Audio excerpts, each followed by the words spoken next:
definitely you could see him in training. It was Johnny in terms of his character. He would be very respectful, very humble, but in training he wouldn't respect anyone in terms of like he will go hard and just be so confident himself that you could see him that he had something special. Joe presents House of Rugby, United Rugby Championship, together with Bank of Ireland, proud supporter of the 4 Irish provinces. Hello and welcome back to House of Rugby. I'm Megan Williams, and as always, on my right I'm joined by Jason Hennessy from Rugby Joe. It's great to be back, Megan. I hope you're not sick of me yet. Well, and also former Irish 7-star Greg O'Shea.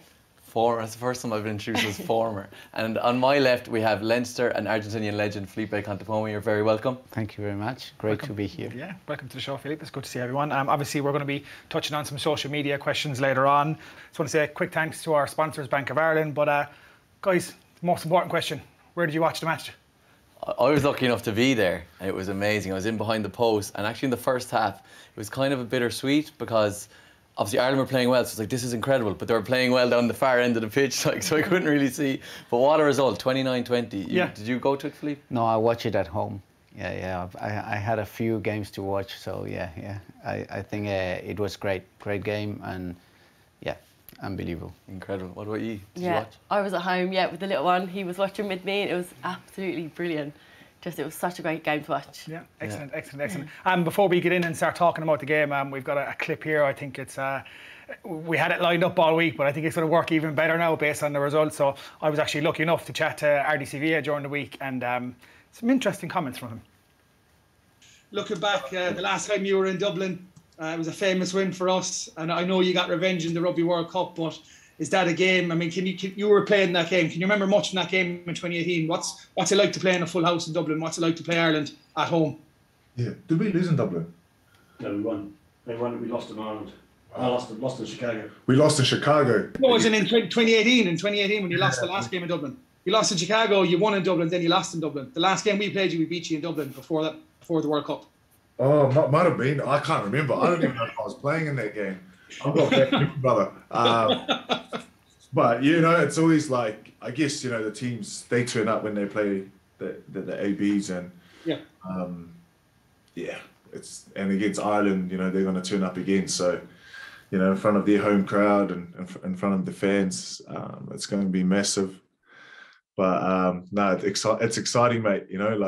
They'll be frothing at playing us. Especially after the World Cup, they'll be hammering to get into us and get stuck into us. So I think it's going to be a war. It's going to be awesome.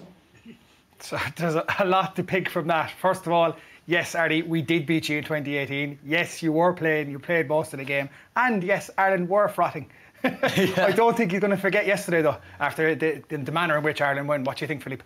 Yeah, exactly. I think more than the result, it was the way Ireland played. It was really, it was relentless, and even the result, I think it didn't show the difference in performance between the Irish team and the All Blacks. They were, I think the Irish team played really, really well, and they should have won. They had their chances in the first half that maybe they didn't take it. How they went on losing on that at halftime, I can't understand. But it was great to see that then they came back and it was 15-0 at a certain point in the second half. So really, really good performance, very solid. Yeah.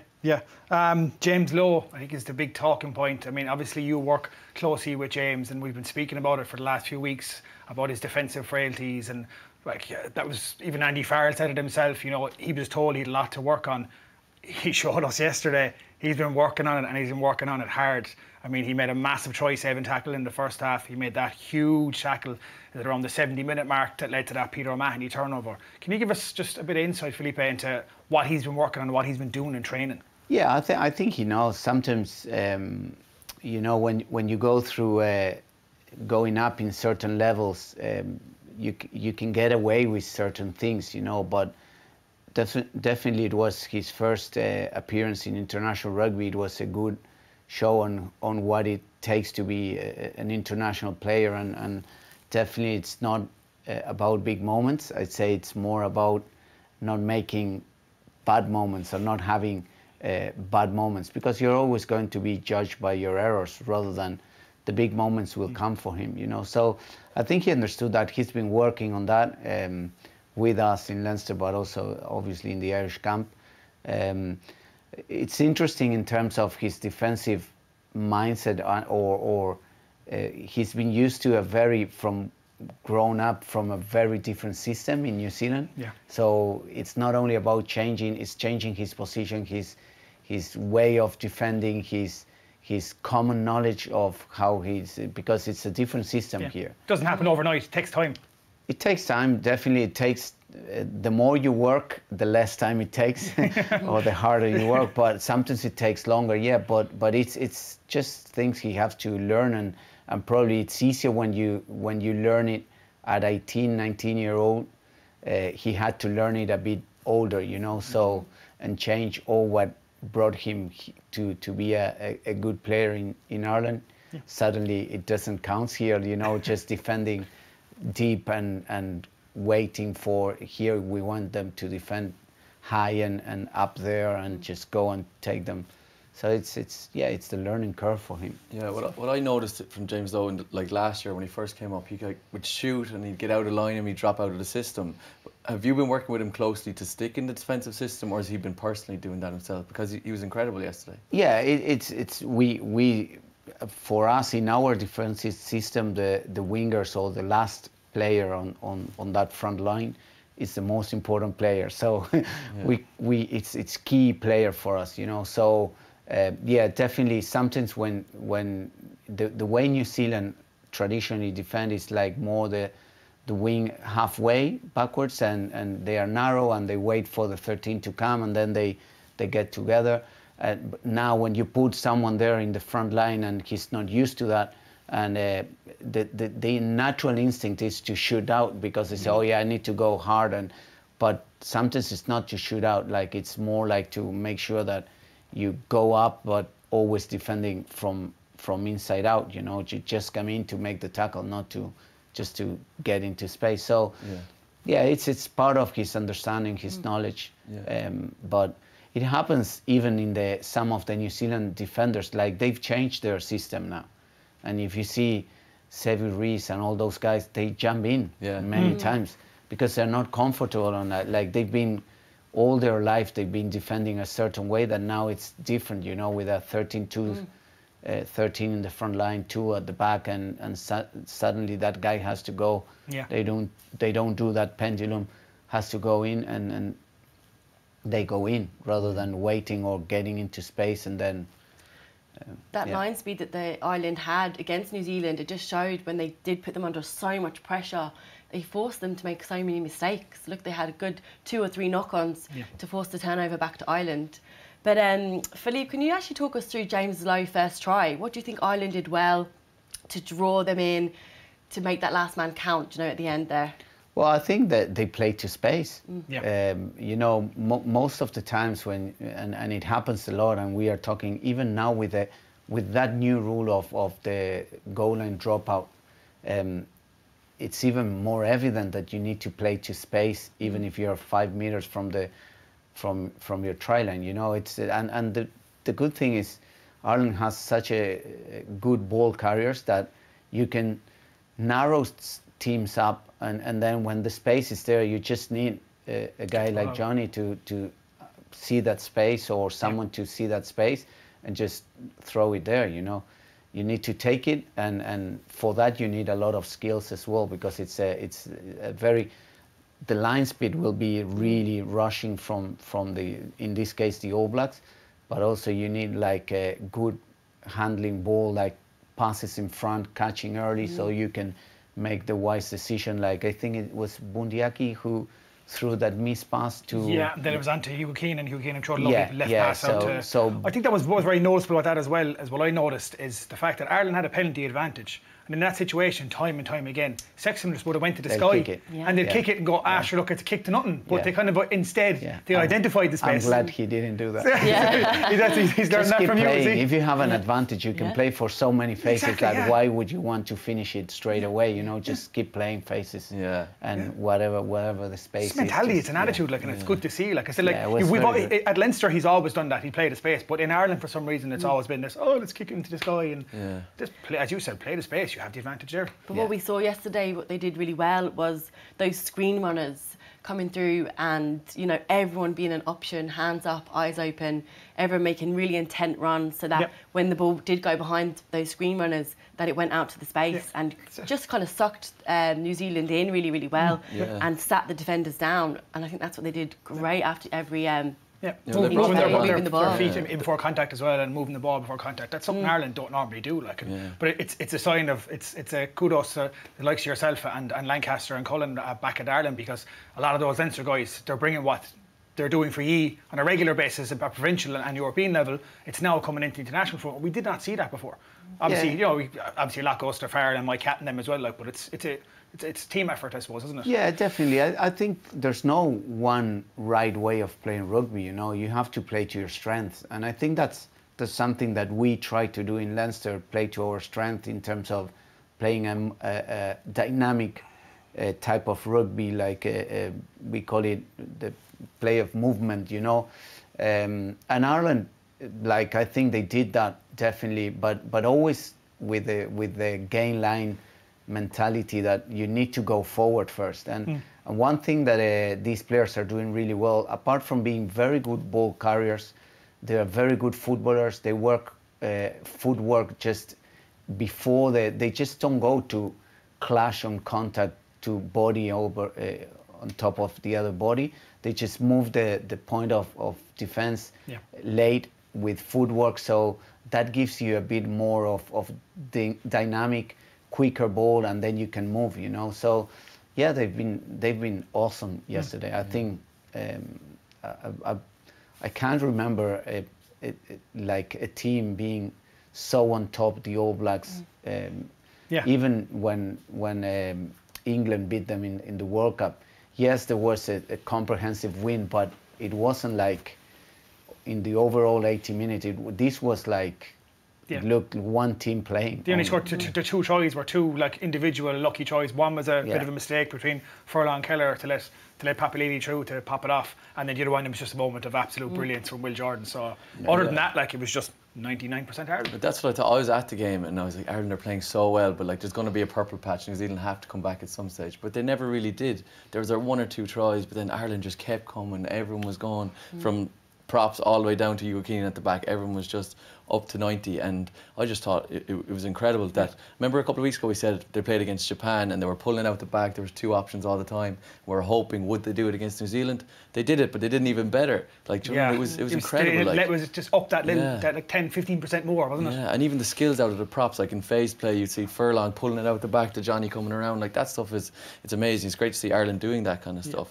But one question I wanted to ask you, Philippe, was Ireland were noticeably fitter than New Zealand yesterday, in my opinion. Definitely. And they don't have time when they get into Irish camp to do fitness training. They're not going to do conditioning. So does Andy Farrell meet with the likes of yourself and get you to work with the players for the Irish team, or is it all separated? Well, one thing that I think Irish rugby is in really good health is that they are very interconnected in terms of fitness coaches in the Irish camp with fitness coaches in every single province, you know. So everyone knows what they are doing. So the Irish fitness coach will know exactly what are the fitness levels that we work on every week. The same in Munster, the same in Connacht, the same in Ulster. So they actually know what they need to, what type of player they receive in terms of fitness wise, you know. So that's very important. But it also, you need to take into account as well that the part of the season, you know, we are in first third of the season, entering the second third. New Zealand are at the end of their season, and a very weird, strange season in terms of how they travel and play that championship and so on. So they've been on the road quite a bit. So sometimes that could play a part as well, you know. Yeah, of definitely. course. I mean, if you look at that game, I mean, I was saying it myself, kind of thinking the way Ireland came out in that first half, they played at such high intensity. There's no way they come out like that in the second half. Like I remember seeing Cody Taylor dropping down onto his knees after 38 minutes, even though he had 10 minutes rest in the sin bin, because he was so tired. They were out on their knees, the All Blacks, and you're like, Ireland can't keep this up in the second half. And then like going on to the second try, they came straight out in the second half, like attacked, and within 3 minutes you had Keller scoring that try. I mean, it was another excellent try from Ireland. Yeah, but if you go through player, they are so fit, so agile, like very athletic. The Irish players, you know, there's nothing to envy to other teams, and that's why you'll ask yourself, what's the best strategically? What's the best style of rugby you have to play? And definitely, it's kind of moving those big teams around rather than trying to go and clash or kick and play the percentage. You know, I think they prove they can move the ball, put into the knees like even the best defenders. Yeah, like New Zealand. You know. What do you think of that front row? Sorry, Megan. Just, that front row. I mean, Ronan Kelleher, Tyg Furlong, and Porter obviously did your front row, Leinster as well. Is there a more dynamic front row in the world at the moment? Well, I don't know if more dynamic. Definitely, there's a very, very good balanced front row in terms of power, strength, technique, set piece, and skills. You know, they're all good footballers. They're all dynamic, as you said, athletic, but they can all pass the ball, carry, footwork. So yeah, they're very, and you have good front rows also on the reserve, like Ireland they're very healthy on that position. You say in the front row, you know. Yeah, definitely. So, Philippe, what do you think of Luke Pearce refereeing and the two big calls that he had with, you know, the yellow card against Johnny Sexton and Tyg Furlong's ruling out of his try? The yellow card for Cody Taylor, Yeah, for the tackle on Sexton. Oh, the tackle on Sexton, sorry, Yeah, I don't like to comment on Luke Pearce. You know, I think that's more so nowadays. It's more a team of four. Yeah. So they all have their word, and I think it's what you look for as a coach is more the consistency, you know. So that's more important than none. Now, unluckily in rugby, there's a lot of subject. It's left to what someone in the moment think, you know. So it's very hard to be objective. Soccer, for example, that I love soccer. It's much more black and white. Yeah. You don't have they're very small margins. Yeah, margins. Like here in rugby, you have a lot of but I think it's not a real no force or yes force and no intention, yes intention. So yeah, I don't know. It's what it is, you know, and you get on with it. Like what you ask is to have the same. If you have Luke Pearce again, you would like that same. How do you say? Consistency. Same decision. Yeah. In terms of the try disallowed, that's because of Ronan just the double movement. Double movement. Yeah. Unfortunately, there is a double movement. Yeah. Now you say, would that take any? That's when it comes the same when guys goes off the feet. Sometimes they go off the feet and no one is near the ball and they are penalized. You know, you say, does that influence in the game? It has any influence at all in the game? If it does, yes, it should be penalized. But if not, just let the game play. Let the game play. You know, you don't want to be stopping every single time. They're looking a lot into the TMI. I know we've touched on that in the past before. So, but I suppose one of the TMIs when it came in our favour when Cody was then with the forward pass. Yeah, like that was. For Ioane, yeah, I think actually Foster after the game said he saw it differently, but I don't know what game he was watching. If you see the angles, it was a forward pass, wasn't it? For the Ioane, the try at the end, that was a forward pass. It looked forward to me. It looked like hands are going forward, but as Felipe says, it's all kind of opinion, isn't it? Really, and it was the referee's opinion at that time. Like, so, yeah. but at least they got one disallowed, we got one disallowed. It was lucky for us, yeah. But I think if you look at it, like, I mean, like, I did think, as you said, sometimes with the gameplay, I did think he penalised pretty much everything he saw. But I think he did it for both sides, and I think he did actually get both decisions right for both disallowed tries. Exactly. Like, if to the letter of the law, both of them weren't tries. Yeah. So we can't complain too much, and we won, so we can't really complain. One thing that I got kind of annoyed at during the game was 1 or 2 late hits on Johnny Sexton. I don't know what you thought about that. There was definitely one from their 6. You could hear Johnny. Johnny lost the plot a few times. Like, he got pretty annoyed, like, and he was cursing and everything. But there were some bad hits on him. Yeah, and definitely I'm big into trying to protect the skillful. There's sometimes there are coaches going and saying, let's go and hit the number 10 or hit, and those chip shots should be penalized, at least should be warned. And for me, because you go on the risk of people starting to fake hits, you know, so you will come with people trying to fake like that you were really hit.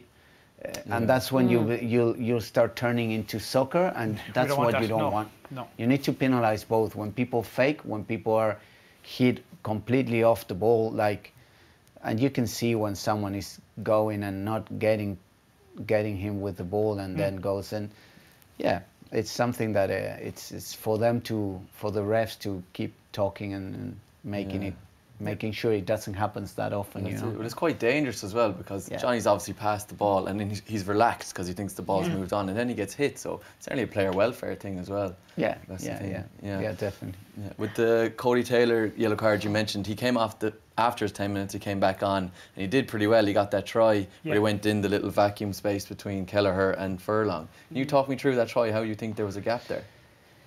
I think there was a miscommunication, understanding on the tail gunner. Like, you know, when they come around, you have to check. I know the tail gunner, our guy goes always out, straight out, and try to get the first pass. But if they don't give the pass, if you ask me, I don't know. They might have different system but if you ask me, I'd say that Ronan should have checked first, because you could see that the 7 gets the ball, like Babani, and then he goes into the space. Tyke is pointing. You can see him pointing. Yeah. So he goes into that space, and Ronan was going out. Tyke got stuck because saw Corey Taylor coming in on the inside, and then they took it properly. You know, but that's their decision making. That's second to none with these guys, the All Blacks. You know, that's it. They took the opportunity and just They I think what I noticed, like, I mean, when that try went in, like, after dominating so much, I was like, okay, this is it. This is what's going to happen again. But we actually have a clip here of Johnny Sexton and of how they focused and what they said at half time. You know, I thought we played some great stuff in the first half. I don't know how we went in 10-5 down at half time. You know, we were brave with some of our calls. In hindsight, maybe, you know, the first penalty, I wanted to take 3, but they just got a sin bin, and the pack wanted to have a go. And then they were accumulating penalties, and so we sort of said, well, let's go again, because that'll, you know, another penalty, they got a sin bin, or, you know, maybe you know, try. And we weren't clinical in the first half, but then fair play, because this team has worked a hell of a lot on our mental side of the game, and to bounce back and to come again is testament to the management and the leadership group and the players themselves to come back and be clinical in the second half, because previously we would have said, oh, we didn't take our chances, and we would have not given up, of course, but we just would have put the heads down a bit, but we kept pounding away, and we got our rewards.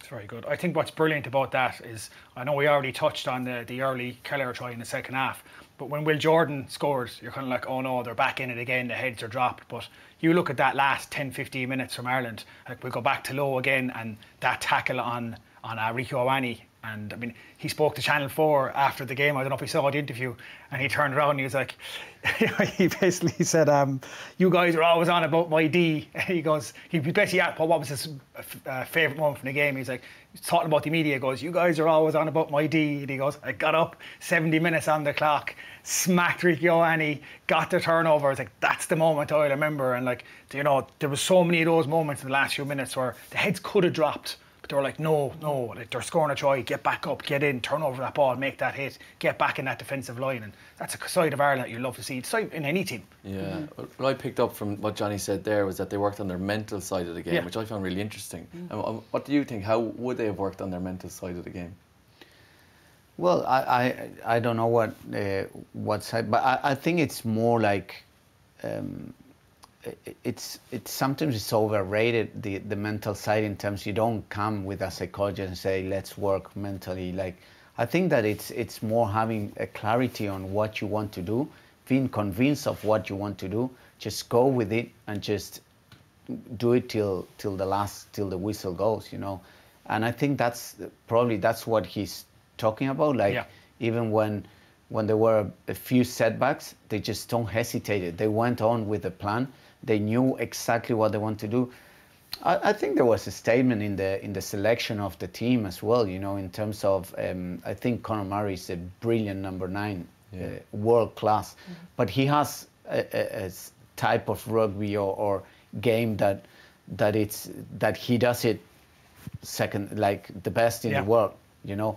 But they wanted something different, I think, with Gibson Park, a bit more of moving that ball quicker, going, and so on. So I think that was a statement also on how they wanted to play this game, you know. So that is the convincement of being convinced of that, what they want to do, go and do it, you know. Yeah, and it was really I presume it was a big confidence booster for the starting team that Andy Farrell was like, yeah, go again there, lads. And he didn't just put in who he knows can do the job. Oh, I'll slot Conor Murray back in here because he knows he can do the job. He backed Gibson Park, and Gibson Park had an amazing game. For instance, his 50-22, that was a major turning point in the game where he kicked it over. It was an amazing kick. Amazing kick. Yeah. And that changed. I think that at the moment it really changed the feel of the game, because New Zealand were kind of coming, and then put them straight back into the corner. So it's great to see Andy Farrell really backing the players, isn't it? Yeah, definitely. And I think there's a great balance in that Irish coaching staff, you know, in terms of I don't know them really perfect well, but I could say that Paul is more structure, and like Simon, very detailed, this and that, and then you have Mike who is a bit more of let's play what we see in front and have a bit more of a go, like Andy Farrell, who's very good in terms of experience and driving that confidence to the players, and then you have Fox, who is good in what he does in the scrum and getting the details and knowing the opposition. So there's a great balance. So when you have clarity for the players, you give clarity of what you want to do, how you want to do it, why you want to do it, then you can't be better mentally prepared than that, you know? Yeah, true, 100%. It was great to see Joey Carberry come on at 60 minutes when Johnny came off. Like you said, mentally he was obviously really prepared, came off 3 massive kicks from him, penalties. And he's had a tough season as well from the boot. Like, he hasn't been kicking well for Munster, and then to come on against the All Blacks and to smash one over from 50 metres. Like, Sexton had a lovely few words to say about him on the post-match interview as well. Yeah, you know, saying he did really well, like, to come on and produce such a outstanding 3 kicks under so much pressure. And you know, Sexton obviously missed those 2 kicks himself, which we don't really usually see. Yeah. What do you think of Joey as a 10, Felipe? I mean, there's a lot of talk now about like who's going to be Johnny's successor, and obviously Joey was out for a while. Do you think he's a guy? Is he capable of stepping up to the plate and taking Johnny's jersey when Johnny eventually retires in like 10 years' time, if he ever does retire? I think Ireland is in a good place in terms of number 10s. You know, I think we in Leinster, we are very lucky. I think we have 3 brilliant number 10s, and so it could be Joey. It could, I don't know, he needs to prove himself at that level, but definitely it's great to see him after all what he's gone through, you know, and such a wonderful, skillful player.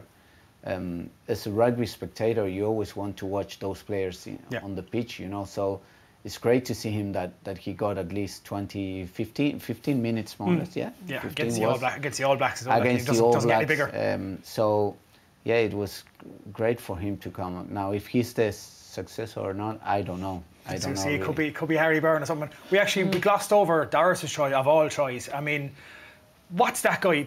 You saw that try, how good it was. I mean, what does he do that regularly in training? Like, I mean, I'd love to know. Like, obviously you're with him almost every day. Can this guy go on to be one of the best back rows in the world? We don't. I think it's great that he had a great game, and then you need to back it up. It's hard to say because it's very subjective to say one of the best back rows in the world. I think he's a brilliant player. Yeah, he's a brilliant player. He has a brilliant rugby brain. That for a back row, that's very important. He's developed his fitness and physique really to top level. You know, he's got a good size. He's really skillful, and for me one of the best things, and you said it, does it in training all the time, is how he runs early lines, but then he has the ability to step and make some footwork to make sure he gets a soft shoulder. So and then accelerated. But yeah, definitely he has everything. He's very good player, very good player. I was really impressed with that try. It was a perfect angle from where I was sitting in the stand, and he comes around the rock and lines up, and then he cuts back in, which is so hard to do athletically, to come at that speed and to take the ball and come in on a line. And I was just like, that was so. If a back treated that, I would have been impressed. So, and as you said, he's put on size as well, so he's gotten bigger. So I was kind of slightly worried and said, okay, he's after getting much bigger. Can he still do what he used to do? And he can do that. Except now he's got the power and strength to back it up on top of it. So that's a dangerous weapon to have. I wish he was at Munster, to be honest with you. But you're talking about him being one of the best back rowers in the world. But the thing is, the competition is so hard. Like, to look at the guys that came off the bench then. We had Tyg Byrne who came off the bench, Peter Manning came off the bench, making turnovers for fun. Like, you've still got guys like Will Connors to come back in. You've got Connors, Josh Van der Fleer is there. You've got, people forget about the small matter of Dan Levy to come back in, who was an absolute, was one of the best sevens in the world at one stage before he got injured, like that 2018 season. So but your back row's really healthy for Ireland at the moment, Touching on that 2018 season, that's a big thing Ireland have to look at. So that 2018 season, we went off, won a Grand Slam, beat New Zealand, beat Australia. Everyone thought it was great, and then the following year, come into the World Cup, Ireland fell away to nothing and ended up getting hammered by England and got knocked out of lose to Japan and get hammered by New Zealand and knocked out of the World Cup. So like, where do we go from here? I think Johnny Sexton had some excellent comments after the game, but like, you know, how to make sure that doesn't happen again. Yeah, we've already identified, you know, the start of a 2-year journey, and we've sort of said that. So this is the start, and it's important. I said to the TV after that we continue to improve. Obviously, if this is our peak, well, it's no good to anybody. You know, we need to, and I think there is room for improvement. There's room for improvement individually. There's room for improvement. You can see some of the stuff in the first half, like things that you can improve on to make sure you take your chances, because we could have scored a few tries in the first half that would have sort of counted. So lots of room for improvement, and we need to keep our feet on the ground, and we need to keep driving this team. There's a lot of young guys in there, very young, a lot younger than me, and they need to realise that it's still the start, and we need to keep building, because the great thing about beating New Zealand is the lift gives to the country, but you don't win a trophy. You don't have something to show for as such. So as happy as we are, we need to push on again. I love what Sexton said there. Like, it gives the country such a boost. Yeah, it really does. Like, what do you see from this team now going forward, going into the Six Nations? Do you think they can win it? They're going to be up there, I think, but there's the small matter of they have to worry about Argentina next week. I think that's going to be a big game for them, and there's going to be changes, but I think they need to be careful. You know, Argentina are off the back of a win over Italy. They like to get, maybe could we see Balakoon come in, could we see Zebo, could we see Harry Burns start, or Joey Carberry start, or there's a lot of guys there in the squad that haven't got any minutes yet, but at the same time Argentina aren't going to be no pushovers. Yeah, no, exactly. And I think when Johnny refers to there's a place for improvement, for me the biggest improvement for Ireland is not to play better than they play, is to play the same way for the next few games. You know, go and do the same against Argentina, go and do the same against Wales first game in the Six Nations, and then the results will come, will look after themselves. You know, they win or not win, it's the performance he's talking about.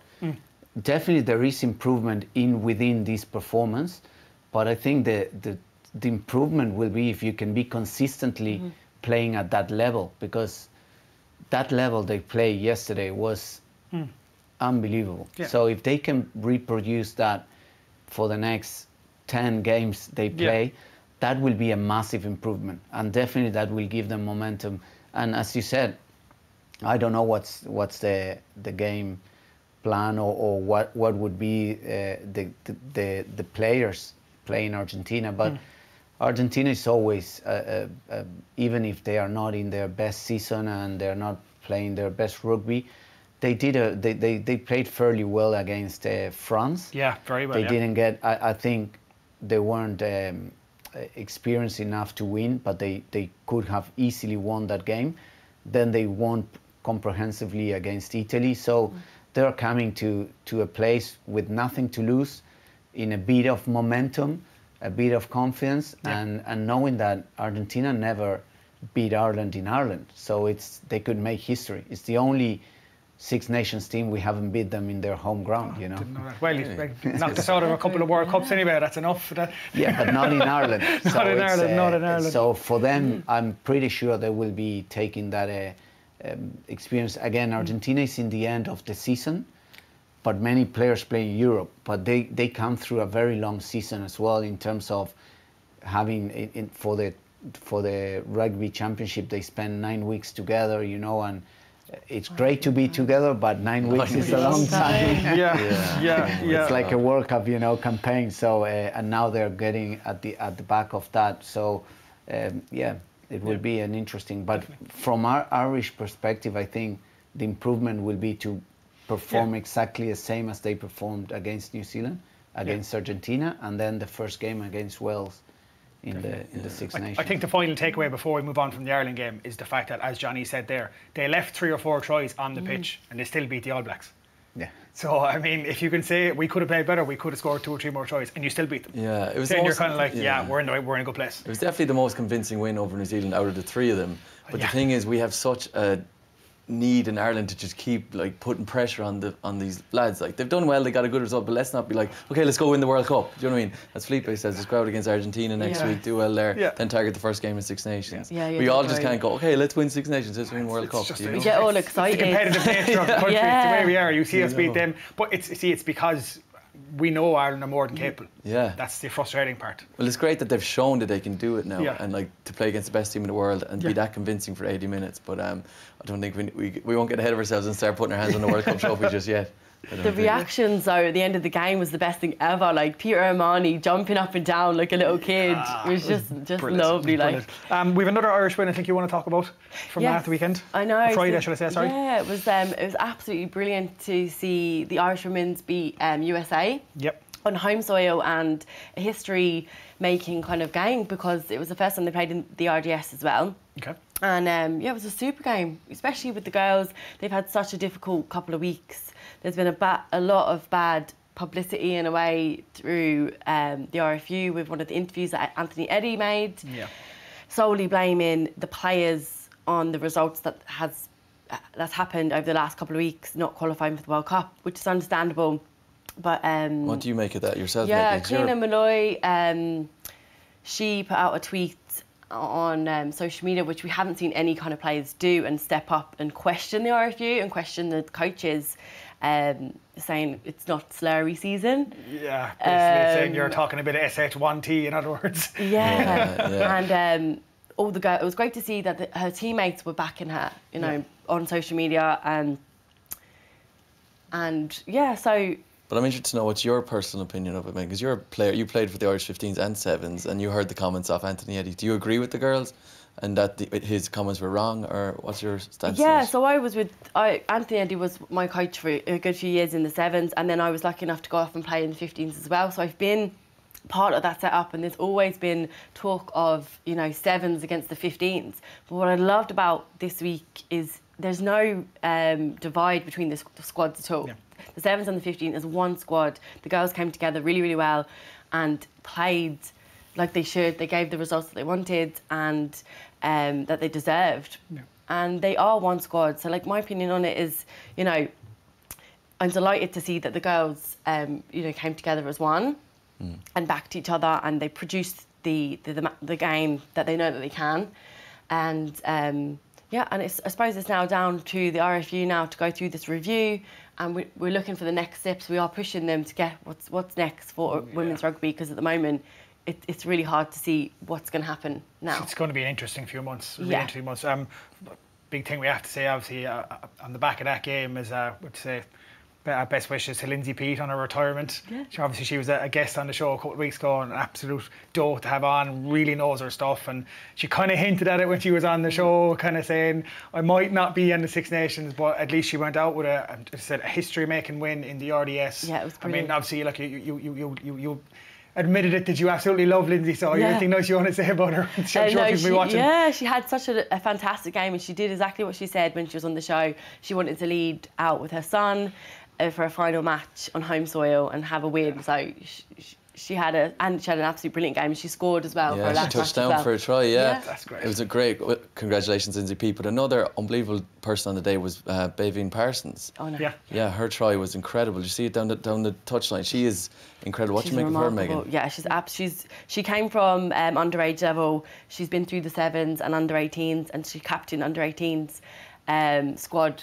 And she's just getting better and better. And the experiences that she's had with the squad, she's now definitely secured that number 11 jersey. And yeah, there's going to be a lot to come from her from the next few years. So it's such a shame such a talent like that won't be able to be representing Ireland in the World Cup. But she's so young, she's only 19.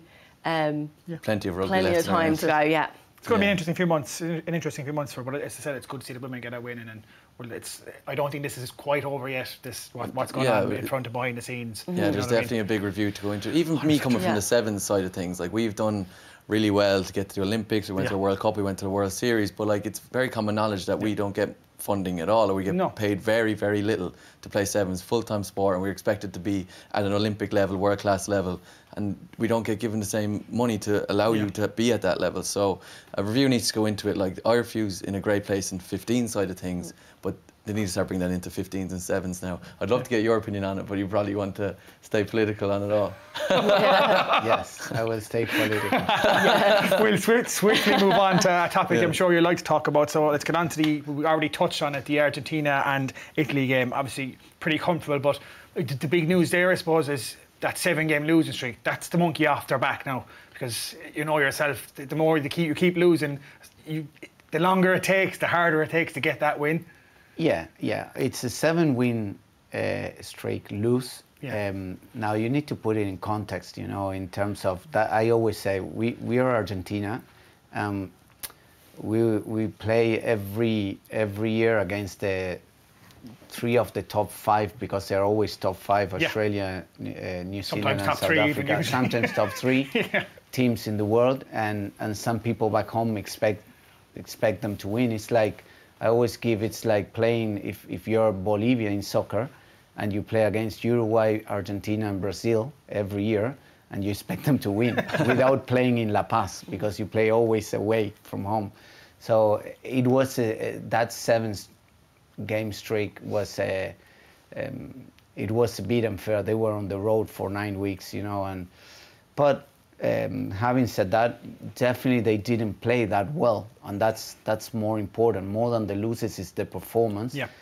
But also they were trying a lot of players. So maybe I don't know. I haven't spoken with their coaches in that sense, but it's I don't know if they're already having in mind in the 2023, because they were trying loads of young players, especially in a rugby championship. That it's a hard thing to, but.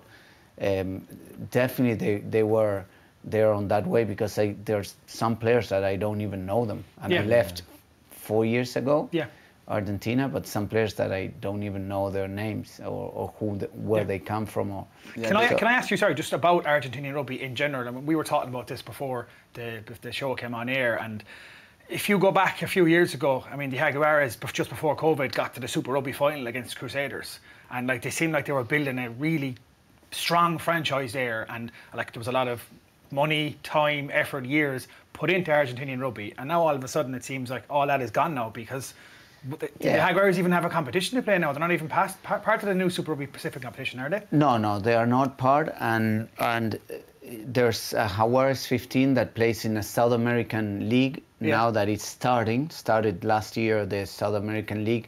you have to start. It's reality is reality. You know, when New Zealand and Australia, they are from the other part of the world, like they made that Super Rugby now with the Pacificas and you know, those two teams from Fiji and the islands. The South African franchises coming to the north, like to play the United Rugby Championship. Kind of Argentina was left outside of the rugby map, but that's the way it's geographically, you know. So that's what you. It's not. There's no point on victimizing yourself or being left. You need to take action on a reality, and that's what I think they're trying to do. So you have most of the players playing in Europe now. Yeah, so like back when you played, like when you had to come to Leinster and stuff, and that was just it. That is not ideal because how you manage them, it's a big challenge, and you have this league that started, and you have to start. You know, at some point you have to start. So hopefully, in a year's time, that league will become better. At least it gives them a structure, a professional structure to where to hold. It will never be, or not in the short term, as Super Rugby. Yeah, it's going to take time. Yeah. But you have to start, and that's where you can develop some players, then go to Europe and start getting that puzzle.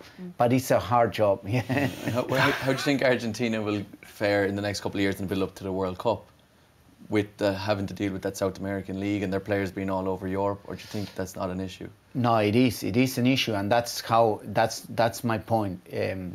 You can victimize yourself and say, "Oh yeah," put it as an excuse, or you have to see the reality and just plan and see, well, with this reality, how we can get the best out of it. And that's what they need to do. You know, just make sure that because South Africa will have not the same, but it's not too dissimilar. Not too dissimilar, because they have the 4 franchises, but it's different when you play your club rugby at the Northern Hemisphere calendar and your international rugby to the Southern Hemisphere calendar. Where do you have De Allende resting? When will he rest? He flies back and forth between Europe and South Africa all the time. And I'm putting De Allende because it's the person probably that you most know. But you have most of the South African, or many South African guys are in that dual calendar. The Argentinians are in that dual calendar. So how long can you know, the players' welfare in that sense for those players, international players, is very hard. And do you think you'd go back and get involved in the Argentinian setup and help them sort it out? I'm comfortable at the moment in Leinster. Definitely. I'm poking at him. I'll get him to crack eventually. Philippe, there was a couple of standout players in the Argentina match yesterday, Pablo Martina and Marcus Klima. Pablo Martina is one of the outstanding players in the last few years. You know, he was the captain. He's got a few not issues, but not that he's a really nice guy and very.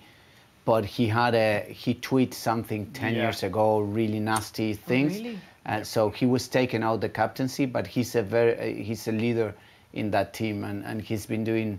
He's 28, 29 now, but he's been there for.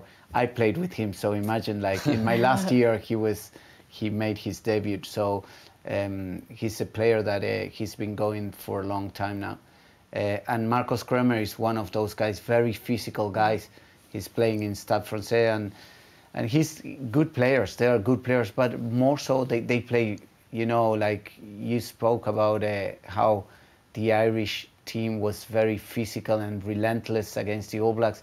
That's their sort of play for these two guys, you know. They just keep going. So, yeah, I don't know if they'll be part of the team next weekend, but if they are, they'll be, like, they're tough players, Definitely, and if you look at, we mentioned that French game earlier on. I mean, like, I think the reason Argentina were very successful in that game is they got under France's skin very early on in the game, and I think if they can do that against Ireland, that's where they can have a chance. Like, and they can really rattle Ireland and kind of get them going. But we move on to the Scotland and South Africa game. I think, look, it was the world champions at the end of the day. It was 30-15 win to them, but I think Scotland put it up to them in the end, didn't they? They played well. They did, but it was a great game. There's some unbelievable tries in it. Like Finn Russell was just pulling strings. The way Finn Russell plays is amazing, isn't it? He's just throwing the ball within the goal line, he's kicking it on the halfway line, and they're all just leading to tries. What do you think of him? Would you like to coach someone like him, Joe? I think it would be difficult to coach him. That's a different question. It's very nice to watch when you're when you're the coach, could be tough, but that's what you get. You know, you'll get that from him. You know, he's an unbelievable, skillful player. Yeah, but he does things, and I'm like, oh my God, don't do it, and it comes off. Yeah, it can come when. The big question is how you play against South Africa. You know, it's those questions like we had this, not we, but there's been the discussion after the Lions tour, and you know, it's hard to go and play against a South African team that they do what they do really well. You know, and you can argue it's a nice way of playing rugby, or you can like it or dislike it, but what they do, it works. Boring but effective. Boring for us, but if you win, I don't think it would be boring for them, you know. So you can complain about it and go against it or whatever, or you can see how you can go and try to beat them in your way and impose your style, you know. And that's where I think Scotland tried to do that. Yeah. I think they were lacking a bit of accuracy at certain because they had their chances that they couldn't take them, and but you can see clearly that they were trying to take the ball into space when they get it from those kicks that you receive, trying to hit and then go and take the edge, and so a way of it will be interesting for whoever has to play South Africa, how you'll play them and find a way to beat them, because they are successful on what they do. That's it, but they were only finding the space out in those flanks, and it was kind of lucky, like, you know, Van der Merwe did really well twice to get in and around, but if that's the only way to kind of play against South Africa, they're going to be a tough team to beat, like just lucky kicks and passes. That's it. Just on another point from that game, Rassie Erasmus, what do you think about him playing as the water boy again? I know it's something that came up over the Lions tour. He went back into his box there for the Welsh game, but he was back doing water boy again in the Scotland game. I mean, he's not doing anything wrong, you know, as he already pointed out in his 60-minute video. What do you think of that as a coach? Well, I'd rather have him as water boy than giving interviews, you know, like, because of what he said previously. You know, I think he can go, and it's part of probably that aura that he has. He's the World Cup winning head coach, and probably he still wants to get involved and be involved there. Maybe that's the way they decided for him, being down there rather than being beside the Yemen, you know, like the coach, and maybe down-lowing him, like it doesn't look good if he's beside him, maybe. So I don't know, it's part of the way he does it. It doesn't change. I think the only thing is, like, definitely I'd say sometimes you feel like not only Rossi but the physio, the girl, and they sometimes go into the pitch too early, you know, like trying to put a bit pressure, and that has to be addressed, I think, because it doesn't look good from my point of view. You know, you still have the 15 players from each side. The water boys are water boys. The physios are physios, and they need to just come into the pitch when they need to come into the pitch. When I was at Munster, Rassie was director of rugby, and Jacques Niembar was the defensive coach, and they did the exact same thing. Jacques Niembar was the physio, because he's a qualified physiotherapist, so he was on the pitch running around as physio, running on doing all the bits and bobs as physio, but he was also the coach. So it's not an old thing, they always did it. And you're a doctor by trade, aren't you? So you could arguably do it for Leinster. You could be the doctor on the pitch. But I'd say we have very good doctors. Like they do their job. I think it's very important to trust whom you have and to do the job you are asked to do. You know, like, I'm the backs coach, the assistant coach. I have to focus on what I have to do, and the doctors on what they have to do, head coach on what he has to do.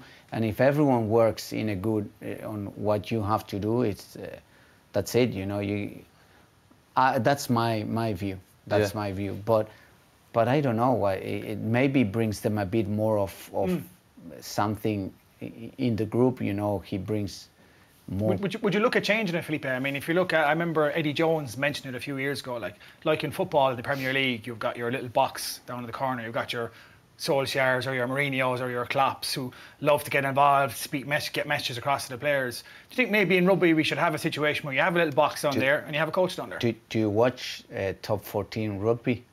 I've seen that. Yes, I've seen some of that. That's what they do. Yeah. So that's should the we head do that? coach is always on top.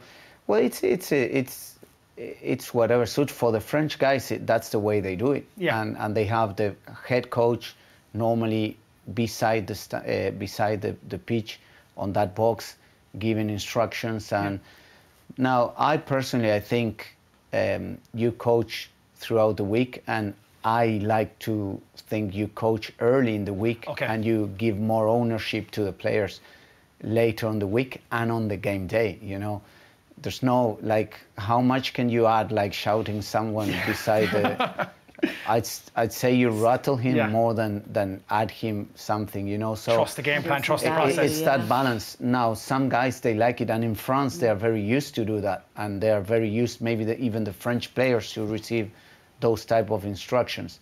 And it's a bit more cultural, you know. In soccer, I'd say that in football, maybe if you don't have the coach beside there, they will feel a bit like brainless, you know. So used to it, so used to receive instructions that maybe a player, it would be a good experiment. Just take the coach one day and see what the players, they'd probably be looking to a sideline looking for that instruction. Yeah, I know what you mean. Go back to the game itself. Obviously, you touched on Hogg's 2 tries, like 2 brilliant tries, but like the difference for South Africa in the end was 2 tries from Makazola Mampimpi. I mean, there's a guy, we spoke about the chasing the sun, you spoke about it last week. I mean, his story is pretty incredible, isn't it? Yeah, it's amazing. I don't know if you know the Mampimpi story, where he came from. We were kind of speaking about it before off air. He came from nothing. Like in the Chasing the Sun documentary, there's a very emotive video of Razzie crying because I'll just give a quick synopsis. They all were putting pictures of their family and friends on the jersey number, and they all brought in their photos and everything, but Mampimpi didn't have any photos, so he brought in photos of himself. Is that not the saddest thing? Like, oh my God. And he went on that thing, like he's the first South African to score a try in a World Cup final, like, and you see it in that documentary. I don't know if you've seen it, Felipe? You've seen it, like, you know, the bit where he goes, the one person who came from nothing. Yeah. Who like, it's just, it doesn't make sense. It's literally defying. It's just like, it's an amazing story. It's really similar enough. Khaleesi, the captain, also came from nothing. Yeah. So it's an amazing stories, isn't it? Yeah. And I think it's such a popular and if you see it the way South Africa, probably it was more of a whites playing rugby beforehand 30 years ago, and the way they, with that 1995 World Cup and how they empower rugby throughout all the communities, and you know, you can argue if it was sometimes good or bad politics, but you can see a lot of people coming from nowhere or nothing, just getting those opportunities, you know, so more people having more opportunities. So it's great to see. I think those stories are really good. It's good especially for rugby, because people always say rugby is an elitist sport across the world, and to see that you actually can come from nothing and you still can get to the very top. You know what I mean? That's incredible. That's good to see. His tries were top class. He's one of the best fingers in the world at the moment. With Damien Delande for his offload for the Mampimpi's second try was amazing. If only he could start doing that for Munster a bit more now. We'll see how when he comes back. Just a quick point as well on Franz Steyn. We have to mention him. I mean, there's a guy that was, he was playing when you were playing. He's around that long. He's the first South African to play 15 years consecutive. So he's the longest serving Springbok of all time. He made his debut against Ireland, right, back in, I think it was 2006 or whatever it was. Sorry, not 2006, but whatever it was. But it was the old Lansdowne Road, scored a try, and would be 2006. Yeah, 2006. I am right. Just doing quick maths in my head there. I wasn't sure if I was right or wrong. Yeah, he was world champion in 2007, and then obviously 2019. He was only 19, so he scored a try. And he actually played on the wing that day. The durability is incredible. Like, to be playing at the top level of world class sport and still coming out and playing at that's very impressive. Yeah. He scored a monster kick as well. He just steps. What an asset to have. He's been doing that for 15 years. On and just kicking from 50 or 60 years. He was the first guy, really. We always said, like, long ago, like, and there's no offence to anyone else, any 10s or 15s, but he was the first guy who really came onto the game and go, this guy can kick from 65 metres. And everyone was like, what is this? It's insane. Yeah. I remember in that World Cup 07, we played the semi-finals against them, and Montgomery was the kicker. And, one step. Amazing. Unbelievable. And this guy we were warming up and kicking. I was kicking from our 40s, and I turned around and I had a Springbok kicking the other side. I said, "What are you doing, mate?" And he was nailing it the other way around, like 60-meter kicks, like in the Stade de France, nailing it over. I said, "Oof, well, we better don't give penalties here now." 60 meters out. Yeah, but it was funny. Like, I'm kicking that way, warming up, kicking my side. He was kicking the other way, just beside me. Like, incredible. Yeah, incredible. South Africa definitely had a really, really good game. But what do you think of Scotland? You know, they were bigging themselves up a lot before the match. There was a lot of talk in interviews, especially from Stuart Hogg. You know, he did score his 23rd try. Yeah. But what do you think of the performance from the Scottish team? I think it's unfair to say. I mean, they big themselves up. Like, they're obviously going to go into a game against South Africa with confidence, but I do think they put it to them. Like, I mean, in the end, it was 2 world-class tries from Mapimpi, a couple of good kicks from Pollard and stuff. There was a bit of gloss on the scoreline. A lot of those scores came late. So I think Scotland could be happy coming out of that game. They played well against the world champions. Yeah, you could be happy, but at the end of the day, if your expectation is to win, you know, you won't be happy. But I think where you need to, like, as we said, like, they are so good at what they do, and it's so predictable, but still they you know, you need to know, you know that you're going to play South Africa, you need to win the aerials. And going back to Stuart Hogg, and there were a few aerials that he just missed them straight away. A guy from his experience and so on, you know, like, you would expect him to if you want to win those games, you need to take out the strength of their game so that you can make it a weakness, you know. Yep. And I think that's what happened at the end of the day. It was 3 points, and they just got over they were so pragmatic and so clinical that Scotland couldn't. They were inaccurate at certain point as well. Definitely. They were. But look, it's tough to beat the world champions. Like, you know, that's why they are the world champions. Correct. But another game we had in the weekend was England-Australia. England came out on top. It was 32-15. Another impressive performance. But before we even get into that, though, the talking point is Eddie Jones won't go anywhere near Mako Vunipola. All the props are injured, and they still won't bring him in. I saw that, like, when he brought up Bevan. We brought in Bevan Rod and brought in Watson to start. He's 21-year-old, brought him in to start. Like, so basically, he started off where Joe Marler got COVID, then Genge got COVID, and you're like, okay, come on, like, I mean, you've got Joe Marler out, and you've got Mako Vunipola sitting there, who's just started a test for the Lions, who is one of the best props in the world still. Did he do something to him? I wonder, did something happen there? I have no idea. What do you think? Well, strange. I don't know. I think Eddie is a very good coach and playing mind games and also very intelligent on what he does. You know, I don't know him really personally, Eddie, but you could say that the teams he coached, he's been good. You know, and he's probably doing this for a reason. I don't know if he's maybe thinking on that 2023 World Cup and saying, okay, this could happen for us in 2 years' time. Will Mako still be rolling in 2 years' time? Yeah. I don't know. Maybe. Not the youngest, I don't know. He knows what he gets with Mako probably. He needs to see what he can get with the other one. You know, if he can get that. So maybe that's the reason why. But you have to ask him, you know. Yeah. He always has his mind games, doesn't he? He sent something to Marcus Smith indirectly using Raducanu. Tennis player, we were covering that the other week. Yeah, what did you make of that? He paid back in his comments there afterwards, but still. Yeah. No, and he praised the Australian game, how they played against Scotland, and they lost. So he loves his mind games. So, Nick White came saying, we know him, so no, we were not going to get involved in that. That's just the way he is. Do say he's quite a hard man to work for? They have calls of them, you know, emailing them at like 5 in the morning. This needs to be done by 7, and you know, things like that. But he looking at the game himself, I suppose. Freddie Stewart had an absolute massive game, scored a great try. I think Eddie Jones said after the game that that's one of the best tries he's seen England score in a while. But I think the big thing was our first glimpse of seeing Marcus Smith at 10 and Farrell at 12. And I know even for that try, they kind of switch in and out who's first receiver. But what do you make of Marcus Smith as an up-and-coming 10? He's got all the tools in the locker, doesn't he? Yeah, he's a very skillful player. The big question was, is he up for that level? And international level is another, you know, he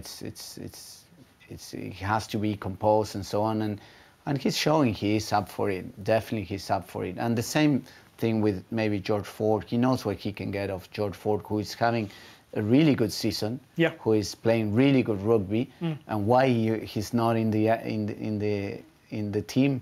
You ask yourself why, but maybe he knows what he can get from. Can he get something similar from Marcus Smith? That's probably what he's trying, and you know, and they are combining really well, because that's been a big bet on the English team, from Eddie Jones playing with two playmakers, you know, and having Owen Farrell move to 12 when probably he was one of the best out halves in the world, and he moved him to 12 to play with Ford, and now finding this Marcus Smith getting in there, you can see it works, the combination for them with two playmakers. But what do you make of it? I mean, it wasn't really a big thing back when you were playing. It's only really come to the fore in the last 5 or 6, 7 years, this dual playmaker role. I mean, you kind of do the small bit at Leinster with Frawley and with whoever else is playing 10.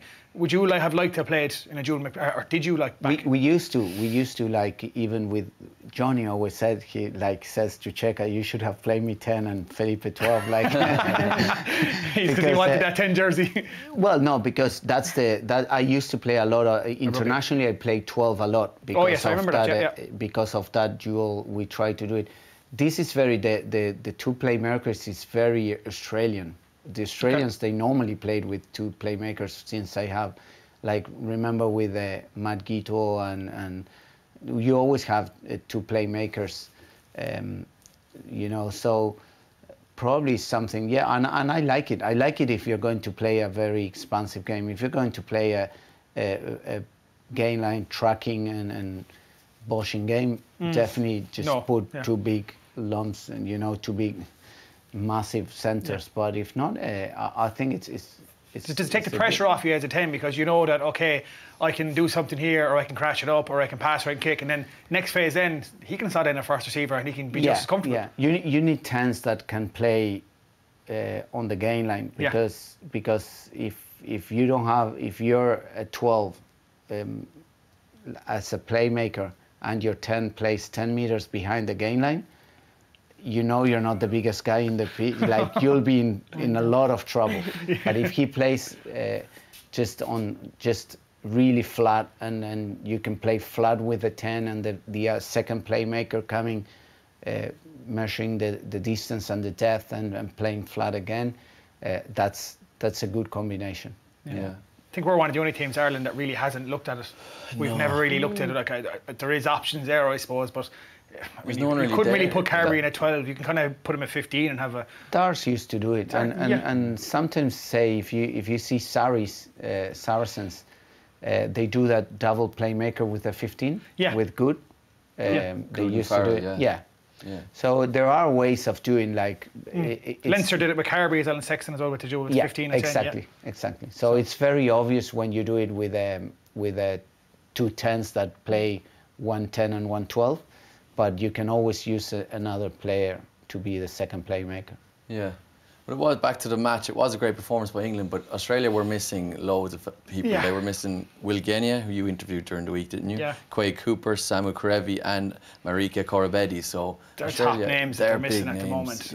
I remember watching that game, then go back and looking at the highlights. If I'm honest, I wasn't very impressed with England. Australia stayed in that game for most parts. At one stage, there was only 20 or 30 minutes left and they were only a point behind.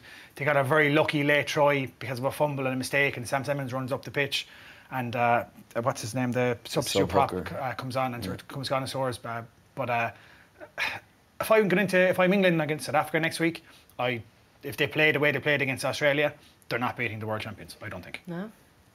Did you think Australia were weak player-wise or performance was poor? What did you think? I think they were, again, going like sort of like Scotland, very inaccurate. I was surprised, like there were so many knock-ons. Like in terms of players, I think Australia are getting a good crop of young players coming through.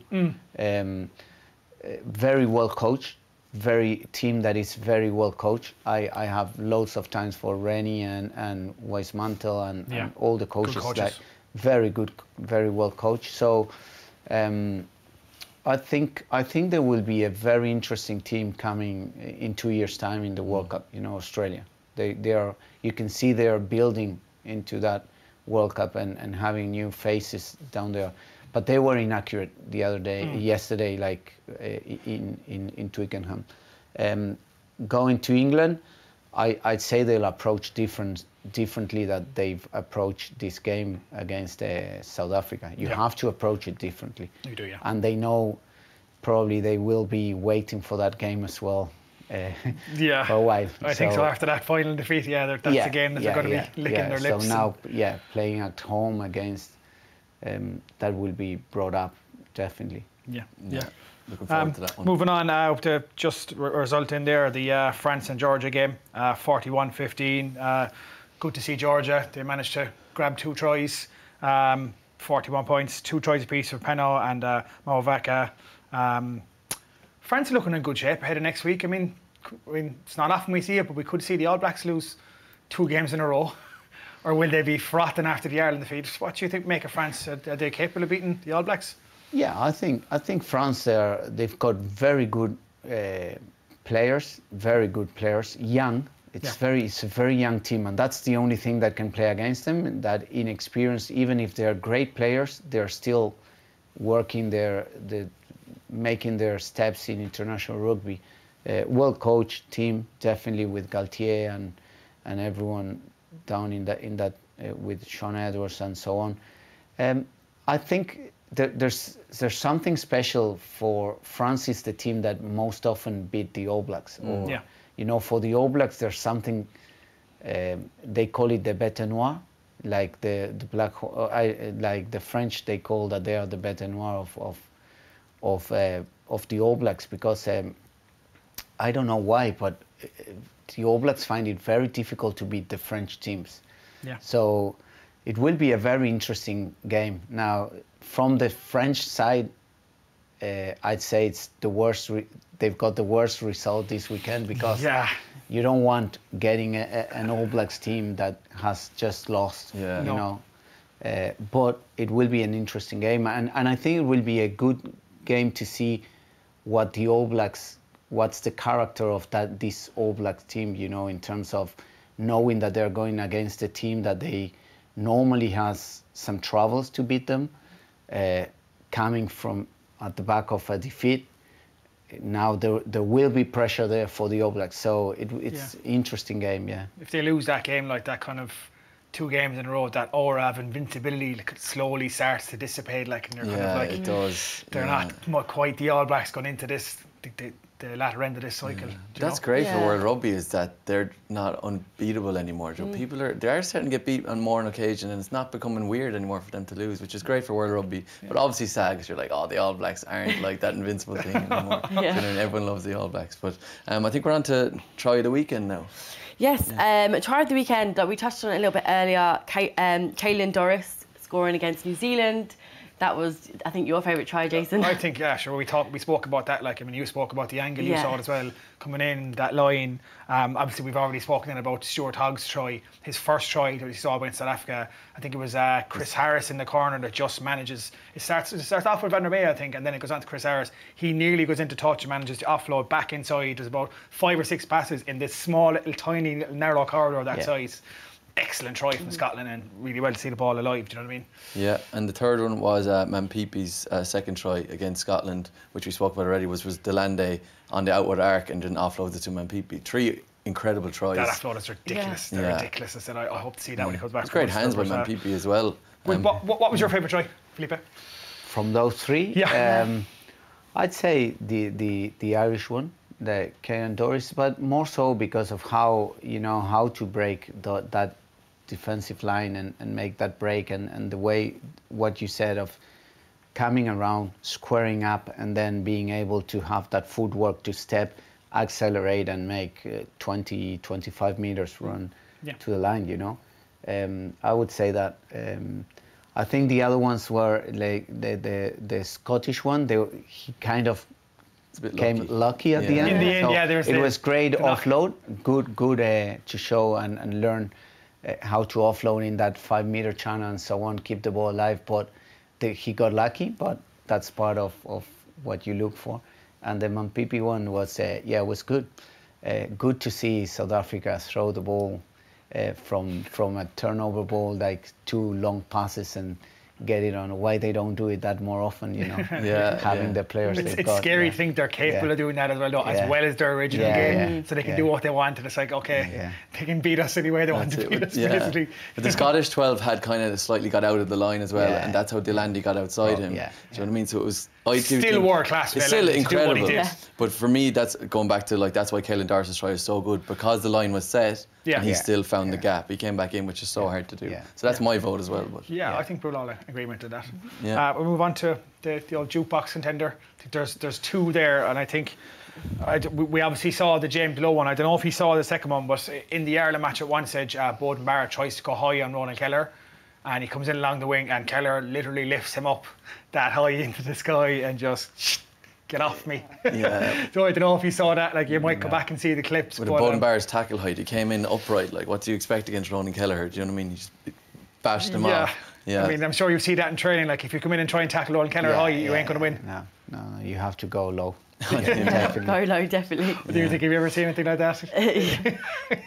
I think for context, though, I think James Lowe's was just incredible. After all the crap he's taken for his defence, and the fact that if that ball got past him, it was probably going to be in try in the corner. It was 3-on-1, wasn't it? 3-on-1, and he had to come in because I think Peter Manny had missed the initial tackle, and Savea made the break, and then he passes it off to what's his name, Havili, and then he gets into Ioane, and then he kind of has to make that read to come back in, and it's the way he makes the tackle as well. He grabs on, holds it out, and rolls him over so that the man he can get in over the ball, win the turnover, and then that was, if you look at the game, that's probably the match-winning moment for Ireland. That read coming in and getting Ioane. We're only up by 3 points. If they score, that's game over. Like, so it's just the context of that. I think it's incredible, and his celebration afterwards. So good. That photo, that photo is going to be on the front page of every newspaper. I think for Sunday, Monday, Tuesday. I think that was the photo I led with across social media, and anything I wrote and anything I use, and anywhere you look, it's like that's the photo that you leave with, because as you said, there's so much context there. I mean, like, have you spoken to Lowe yet? I'm sure you will when he comes back. Well, I mean, someone like he seems like such a nice character and such a nice guy. He's I always say he's a character. So and very different to when you come into an Ireland setup like Leinster is. Most of the players are from Ireland, like so. You know, it's because he's, I say, from abroad. Like, I think if he would have been Irish, he would have had so much stick by the boys because he's a character, you know? But I think it's one of those that you need, you know. I think diversity is very good in the teams, and understanding and making sure that everyone understands each other and copes with the different personalities, because he's definitely very different to a normal Irish stereotype, you know, 100%. Rugby player. So that diversity that maybe in other teams, say if you play in France or you play in England, maybe not so much as France, but if you play in France, you see a lot of players coming from different part of the world, and so that diversity is more evident. Here is not, because you have more Irish, so he brings that part of diversity in our team, definitely. We're going to move on to, we've got some lovely questions for you. Some of them from us, some of them from our social media followers. Don't worry, there's nothing too bad, nothing to put you under pressure. We start off, we have an image here. We just want to know what was going through your head for this iconic celebration.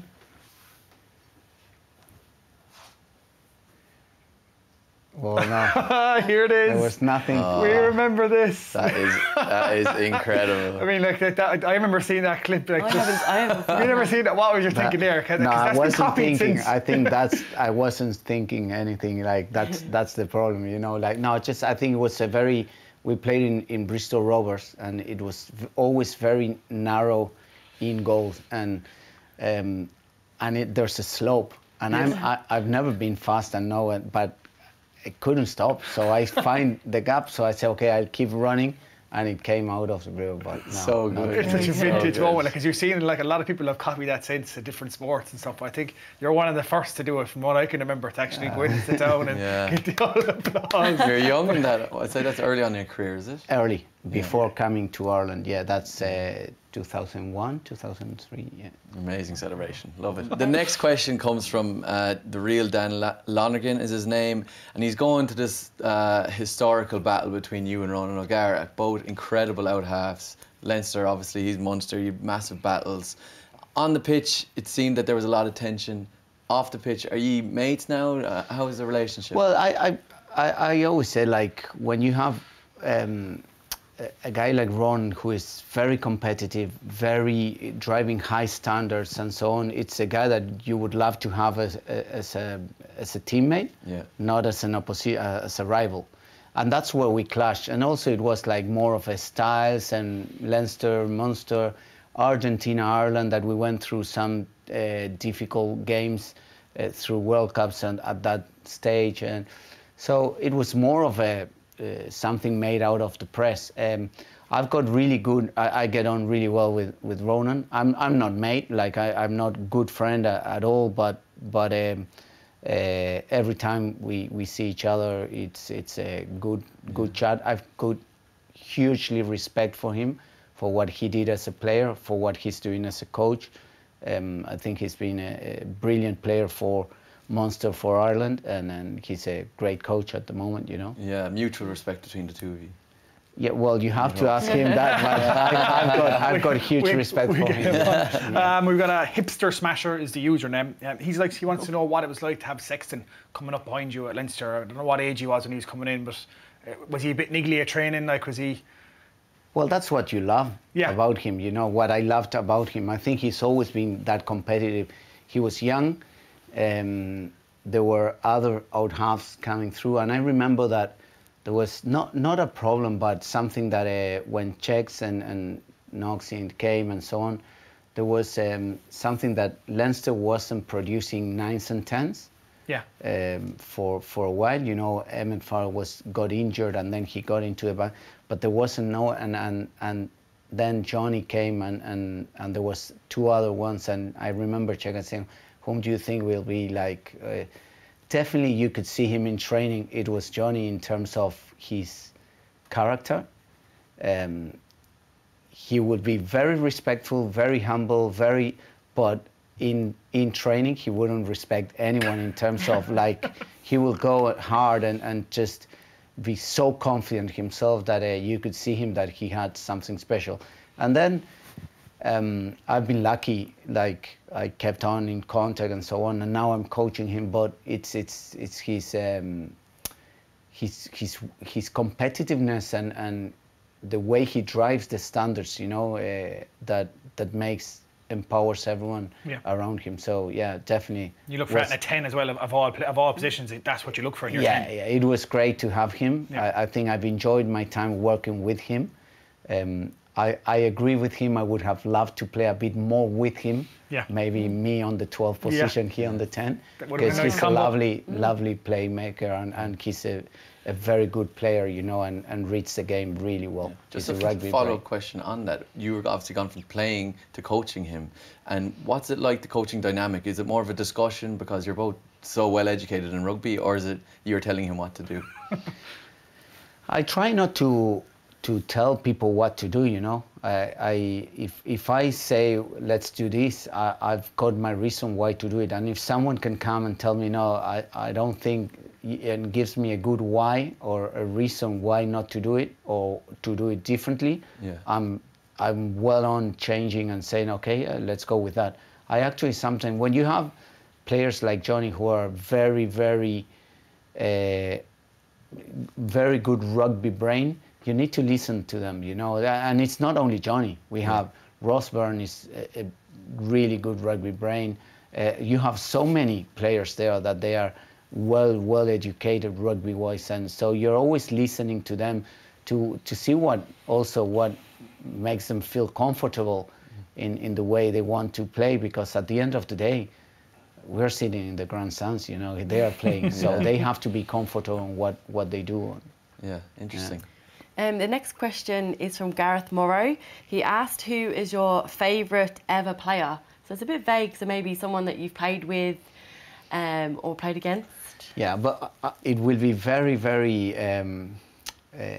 unjust to name one. I've been so lucky. I played with and against so many good players that I've been lucky. I'll give you, for example, a few, like Brian O'Driscoll from Ireland, played with George Smith, unbelievable player. Johnny Wilkinson, unbelievable player. Play against Dan Carter, for me, one guy, unbelievable player. Tan O'Maga, Sonny Williams. So I've been very lucky. And here in Ireland, like, well, with all the back line of the previous, like Dars, Gervin, Dennis Hickey, Shaggy, everyone, you know. Legends. I've been lucky, Really good. Some serious names there, wow. Definitely. The next question we have is from Jack, spelled J-A-K. He wants to know, what was the biggest culture shock when you moved to Ireland? So this is your second stint living in Ireland. Yeah. The culture shock was like that. Now I like it, but it was we eat very late. In Ireland or back home in Argentina? Back home. Yeah. We eat at 9:30, 10 o'clock at night. So eating when people, or when we travel and we have dinner at 6:30, 6 o'clock, it's like, whoa. That's my tea, you know, we call tea. We have 4 meals in Argentina. Here you have 3, but like, so, well, I'd say they do it the other way around. They have a snack at 10 o'clock or 9:30. Yeah. We have a snack at 5, 6 o'clock, and then we eat late. So that was a culture shock, But I'm getting used. Now I'm 7:30, 8 o'clock eating. So I'm going in the middle. Some people in Ireland would say 6 is even late to have their dinner. Like some people have their spuds on it at 3 or 4 o'clock or 5 o'clock even. But next question we have is from Morgan FC. He or she would like to know, are you still a practicing doctor? No, I'm not practicing. I've no time really. But no, it's a decision I made when I went back home. I practiced back home, and then I started coaching part-time, and then I went on full-time, and well, that was a decision I made. You never know. I always say I might come back, might not. Never say never. But at the moment, if you have the chance to choose what you want to do and what makes you tick every day and keeps you happy, you have to take it, you know. Yeah, makes sense. That's it. The next question, you spoke about your career there and everyone you've played with and played against. What would you say is your hardest game ever? It could be club rugby, it could be internationally. What sticks out in your mind as the hardest game? Well, one hard game I had, you played in, that I played in was Australia back home with 85,000 people when I missed 7 out of 9. So, and people booing you, you know. But that's how you always remember that game, not so as not to do it again. Well, the good thing is I kept on asking the ball, so I said, well, I was resilient, you know. But that was a tough game personally. In terms of physicality and so on, I think that South African games would be very, very tough. When you play against New Zealand, very, very tough. And in club level, I always loved Leinster Munster for all what it's not only the week before, it starts a few weeks before. And luckily for my times, we normally lost against Munster. So, not anymore. So it ended up, it kept going for when I go to the hospital and so on. Many consultants, so they were from Munster or doctors, and so it kept going for a long period then, you know. You're sick of hearing it. I'd love to go now to the... It's a big difference now. The next question is just for me. Someone we don't hear about for much, and you played a couple of seasons with him, so it's good to have you on to speak about him, is Rocky Elsom. What was he like to play in train with? Because he's just... he came in like he was like Santa Claus or the Tooth Fairy. He came into Leinster for like 2 years and was just amazing, and then you don't hear much of him. He kind of disappears. Well, what's he like, and do you keep in touch with him at all these days? Well, I haven't heard much about him either. You know, I would have loved to maybe when we made the reunion 2 years ago, like for him to come, but he didn't come. He was he was a great player, definitely.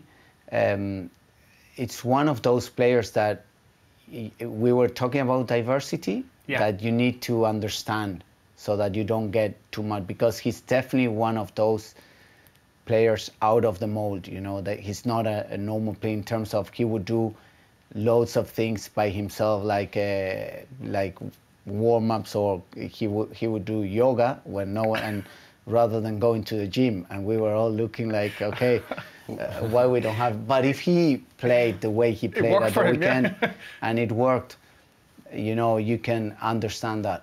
But it's I'd say it was a good job from Cheika to how to manage him, you know, in terms of the group, because sometimes when you have to follow certain rules that are for everyone, you know, and he would have a few exceptions. Next up, I'm going to kind of put you on the spot here, Felipe. A big question in Irish rugby is who's the best out half we've ever had? Ronan O'Gara, Johnny Sexton. Okay, you're an incredible out half back in your day, and you're an incredible coach now. Ronan or Johnny?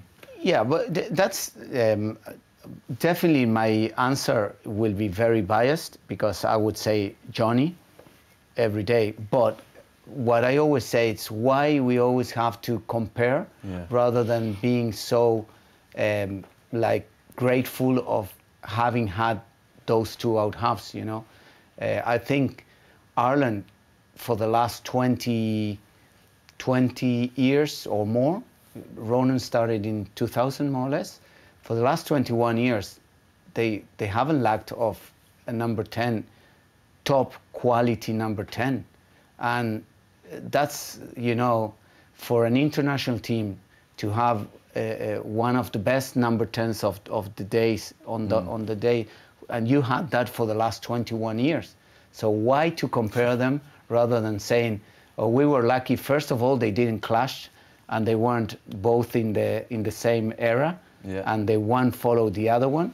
And second, to say we were lucky enough, we had a pretty decent number 10 in the. But if I have to pick one, obviously it will be biased because it's Johnny. Johnny, I'll pick Ronan anyway. One final question here, this is from John Collins. So we've touched on this already, but he wants to know when you'll take the reins at Argentina. So obviously you said you're happy with Leinster, but is that something that you will think about? Would you like someday to be head coach of Argentina? Yeah, I think it's not an objective or something that I put like something I need to do and at a certain age or this or that. If it comes, it comes, and I'm very in this profession. I believe on yourself always trying to get better and prepare yourself, because you don't know when the moment might come. Yes. It might never, but if it comes, you need to be prepared. So it's not about saying, oh, when it comes, or when I would do it, or how I would do it, or prepare yourself. If it comes, make sure you're prepared, because it would be very hard to say no to if someone comes and asks you to coach your national team, you know. But you need to be prepared. So that's the main thing for me. Yeah, I think I see that when you see Argentina play. Of all the teams, you look like one of the most passionate rugby teams. And I can imagine, like, if the timing was right and everything was there, it would be a great honour, I would imagine, would it? Yeah, definitely. It is a very passionate, but I think Ireland is a very pride and passionate team as well. And that's probably why Argentina, Ireland, they're always very crunchy games. Yeah. Because it's two passionate teams, two very pride teams playing for their, maybe even a chip on the shoulder, you know. Both teams, they have that chip on the shoulder of so I think it's great. I always love Argentina Ireland games, because you could see that they're playing for something more than just they're playing for their country, they're playing for their families, their tribe, and that makes it, for me, that's at the end of the day, that's what really counts, you know. Excellent, excellent. Philippe, that was some amazing good answers. Yeah. We're going to take a look at some of the highlights from social media. Looking at the sign-in, Khaleesi sign-in, the budgie smudgers at the end was brilliant. I think we have a clip, haven't we? This is hilarious. So obviously the guy in the crowd, and first of all, this is on in Scotland. Funny. He must be absolutely freezing. Yeah, the smack at the end. Smacking them on me. That's a great ad for budgie smugglers. Good crack out of Khaleesi as well. It's good. He's a Springboks captain, like, and jumping over the crowd. Like, your man must be absolutely delighted with himself. Of course, It's freezing. So at least he's going home with a Khaleesi autograph in the back of his budgie smugglers. Even though it's freezing. It's a good story. The second one we have is from Paul Mitchell, and he was a little bit premature in being in awe of the All Blacks defence. He said, if I ever commit a crime, then I want the New Zealand All Blacks to defend me. So I think that was early on in the game when Ireland just couldn't get through the New Zealand defence, but thank God we did in the end. Yeah, we've touched on that. Like, I mean, their defence was, I was pulling my hair out after that first half, going, how the hell are Ireland not winning? I know. But it was impressive defence from New Zealand, wasn't it? To be, especially on their own try line. Yeah. Sometimes you ask yourself if it's all legal, but they offside. Another one we want to touch on is Andrew Porter in a picture with John Lowe back in 2005. So I think that's him on the left. He's been hiding in plain sight as a reserve tight head. Absolutely world class on the loose. Has changed Ireland's pack. I think we've touched on that already. Like, I mean, it's kind of good to see him there. He's beside the greatest All Black of all time as a little child, taking a photo with him. And yesterday he went out and beat the All Blacks. Do you know what I mean? Like, it's a cool story. Just, we've got one more result to add in there. It's just coming in here. Obviously we're filming this on a Sunday. Wales have beaten Fiji, which is what we expected, but a lot closer than I thought. 38-23. So good to see Fiji actually gave them a good game, because Wales had a decent team out. I know they made a lot of changes from last week, but they still had the likes of Bigger and whatnot at 10. The Fijians were leading 13-7 after 25 minutes, but Ardie Sow was given a straight red card for connecting with the head of Johnny Williams. So, like, even after they had 14 men for 3/4 of the game, and they still stuck it to Wales and were almost, stayed in the game. So good to see, as I said. Yeah, it's great to see Fijian rugby. Like, their sevens team was obviously incredible. Yep. Ardie Sow, you mentioned there, I played against him. Oh my God, the guy is the most powerful fella I've ever come against in my life. He just sprints. I remember one match we played in Twickenham. They were down a player, so they only had 2 in the back line, and he shot in from a winger and came all the way in and smashed Jimmy O'Brien. Jimmy, if you're watching this, I'm sorry, but he absolutely cleaned out Jimmy O'Brien. So it's great to see the sevens lads getting into the 15s team in Fiji, and they are a great rugby nation. And now with the Pacifics teams coming, they're going to be in the Super Rugby Pacific. So they've got a Fijian team, and you've got a Pacific Islands team, haven't you? Yeah, Pacificus and the Drua. That's it, yeah. And I think they've got Bern Cotter there. That Bern is a guy who will look into their history, into their culture, and the question I ask myself is how you put 15 Fijians together, because they are unbelievable individually. Yeah, how when you can put them together, and I think that's where Bern Cotter could be, with some time.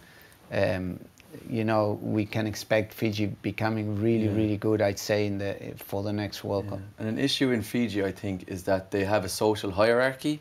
So certain people are like leaders from certain villages and stuff. So I think that's what has been an issue in the past, is that some guys won't tell other guys what to do or criticise them because of their hierarchy in society. So I think that's why they've struggled for a few years. But coaches like Vern Cotter and people like that are really kind of sorting it out. So it's great to see them getting close to Wales, who are one of the best teams in the world. Having a franchise as well is something that we've been begging to see, not just for Fiji but for all those Pacific Island nations. To have a couple of franchises, they deserve it, and it's going to make a huge difference for those teams. If they keep those Fijians and those Samoans in the franchises and playing for their countries and not then stepping into New Zealand jerseys. They'd be unstoppable. Like, if you think about it, we'll say no more. Exactly. That's a great way to end the show. That's all we have time for, unfortunately. Yeah, thanks, Felipe. You've been a fantastic guest. It was absolutely fantastic to have you on. Thank you very much. And of course, thanks again to our sponsors, Bank of Ireland, who are proud supporters of the 4 Irish provinces. We'll see you again next week. Thanks very much. I've really enjoyed the show. Thank you very much. Thanks, guys. Joe presents House of Rugby, United Rugby Championship, together with Bank of Ireland, proud supporter of 4 Irish provinces.